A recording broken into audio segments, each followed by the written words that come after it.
સુરત અને તાપી જિલ્લાના પશુપાલકો માટે મોટા સમાચાર સામે આવ્યા છે। સુમુલ ડેરી દ્વારા દૂધના ભાવમાં કિલો ફેટે વધારો કરવામાં આવ્યો છે।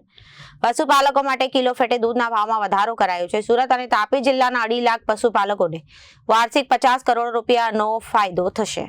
સુમુલ ડેરીના પૂર્વ ડિરેક્ટર જયેશ પટેલે કહ્યું કે સુમુલ ડેરી દ્વારા દૂધના ભાવમાં કિલો ફેટે વધારો કરવામાં આવ્યો છે। આ વધારો જિલ્લાના 2.5 લાખ પશુપાલકોને 50 કરોડથી વધુનો ફાયદો કરાવશે। ગાયના દૂધના ભાવમાં કિલો ફેટે 20 રૂપિયા અને ભેંસના દૂધમાં ભાવમાં કિલો ફેટે 10 રૂપિયાનો વધારો કરાયો છે।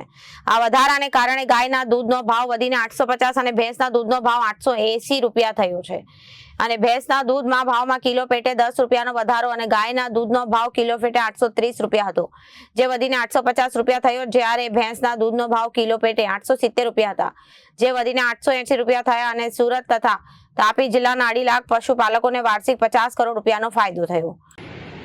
સુમુલ મેનેજમેન્ટ તરફથી ખાસ કરીને સુરત અને તાપી જિલ્લાના આજે સુમુલ સાથે 2.5 લાખ પશુપાલકો જોડાયા છે। એને જ્યારે આજે હોળી અને ધૂળેટીનો તહેવાર શરૂઆત થઈ ગઈ છે, એ દિવસોમાં દૂધ અને ખાસ કરીને ભેંસ અને ગાયના દૂધના ભાવમાં વધારો કરવામાં આવ્યો છે। વાત કરીએ ગાયના દૂધની તો જે 830 રૂપિયા કિલો ખાતા હતા, એમાં 20 રૂપિયા વધારીને 850 રૂપિયા કરવામાં આવ્યા છે। એ જ રીતે ભેંસના દૂધમાં પણ જે રીતે 870 રૂપિયા હતા, એ વધારીને 10 રૂપિયા વધારીને 880 કરવામાં આવ્યા છે।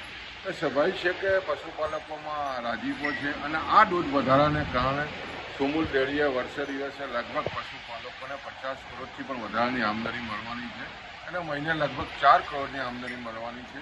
જે રીતે આ વર્ષે માવઠાઓ થયા અને ખાસ કરીને ઘાસચારો ખૂબ જ મોંઘો થયો છે, ઉત્પાદન ખર્ચો જે દૂધનો વધ્યો છે, એવા સમયે જે આ દૂધનો વધારો છે, ભાવનો વધારો છે, એને કારણે પશુપાલકોમાં ખૂબ જ રાજીપો છે અને આને કારણે આવનાર દિવસોમાં દૂધ ઉત્પાદનને ખૂબ જ મોટો વેગ મળવાનો છે। Bureau report, Janadesh news.